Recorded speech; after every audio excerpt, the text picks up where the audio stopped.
जय श्री कृष्ण बधा मित्रों ने आज आपणे डोंगळीनुं खारियुं बनाववाना छीए एटला माटे आपणे आ डोंगळीने फोलीने तैयार करी लीधी छे। हवे आपणे तेने सुधारी लईशुं। आपणे एक वाटको लई तेमां आ रीते डोंगळीने सुधारी लेवानी छे। पातળી पातળી स्लाइसमां हूँ 2 वाटका जेटली सुधारी लईश। बधी ज डोंगळीने आ रीते તમે જોઈ શકો છો મિત્રો, બધી જ ડુંગળી આ રીતે સુધારી લેવાની છે આપણે। પછી આપણે તેનો વઘાર કરીશું। હા, તમે ડુંગળી લસણ ન ખાતા હોય તો તમારે ડુંગળીનું ખારિયું ન બનાવવું। આપણી થોડીક ડુંગળી મળાઈ જાય એટલે આપણે તેમાં આ રીતે પાણી નાખી દઈશું, જેથી ડુંગળીની દુર્ગંધ ન આવે।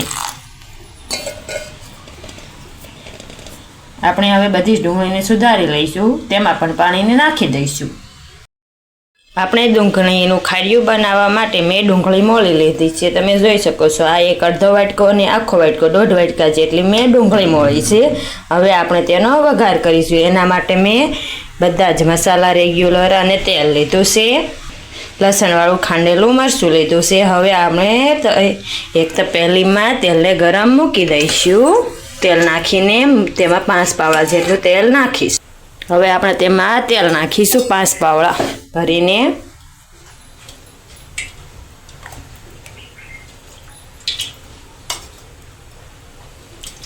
आपणे तेलने गरम थवा दईशुं। पछी गैस पर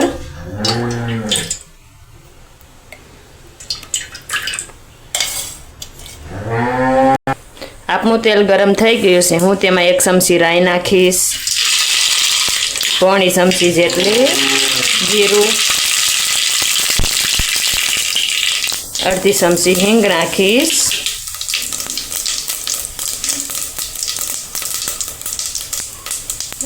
अपनी राई ने ततड़ी गयुं छे तो हवे हूँ तेमां डुंगળી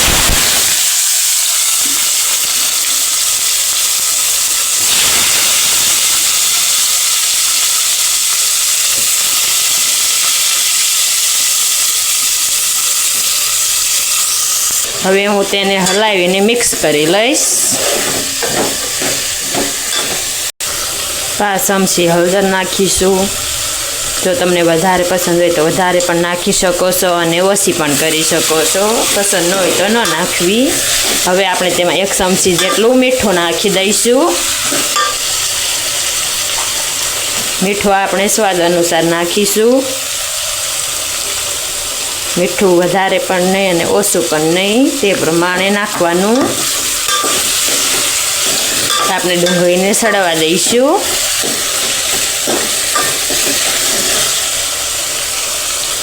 તમે વઘારમાં મરચું અને લસણ લીલા મરચાં અને લસણની કળીને ખાંડીને તેની પેસ્ટ પણ નાખી શકો છો। મેં અહીંયા નથી નાખી,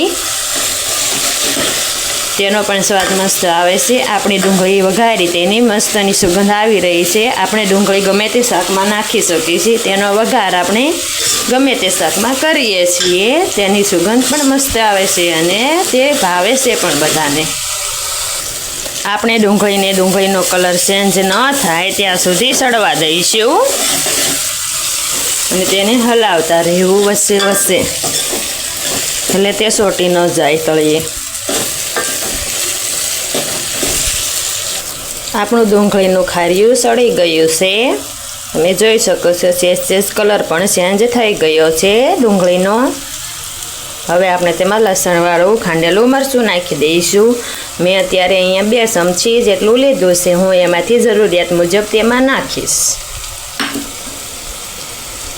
તેને આ રીતે હાથેથી ભાંગીને નાખવું એટલે જટ મિક્સ થઈ જાય હલાવીને। ઓલું વાર લાગે અને મરચું નાખો ત્યારે ગેસને ડીમ કરી દેવો, મીડિયમ।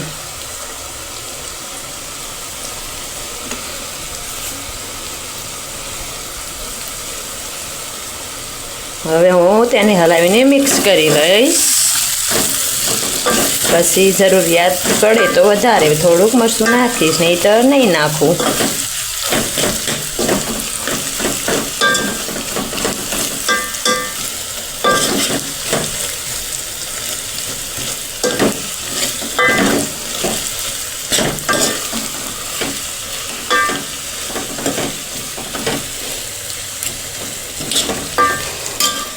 2 ચમચી મરચું નાખી દઉં છું. તમે તમારી તીખાશ પ્રમાણે નાખી શકો છો. તીખું ન ખાતા હોય તો ઓછું પણ કરી શકો છો. મારી ચેનલ રસોઈનો કરિયાવર એમાં આવી જ નવી વાનગીઓ જોવા માટે પ્લીઝ મારી ચેનલને સબસ્ક્રાઈબ કરો. અને જો તમે તમારા ઘરે બનાવતા હો તો તમે પણ રેસિપી લખીને મોકલો. નવી વાનગી અમે જરૂર એકવાર ટ્રાય કરીશું. અને કે આ મારી રેસિપી કેવી બની છે તે કોમેન્ટમાં જરૂરથી કહેજો. ડુંગળીને મેં 10 મિનિટ માટે ચડવા દીધી હતી અને મરચાંને મેં 3 થી 4 મિનિટ માટે પાકવા દીધું છે. તમે જોઈ શકો છો આપણું મરચું પાકી ગયું છે. તો હવે આપણે ગેસ બંધ કરી દઈશું અને આપણે તેને ગરમા ગરમ પીરસી દઈશું. આપણે તેમાં ધાણા જીરું નાખીશું 1/2 ચમચી જેટલું ઉપરથી.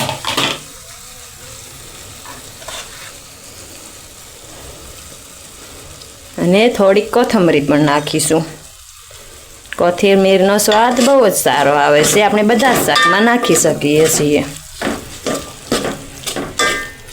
તેને હલાવીને મિક્સ કરી લઈશું.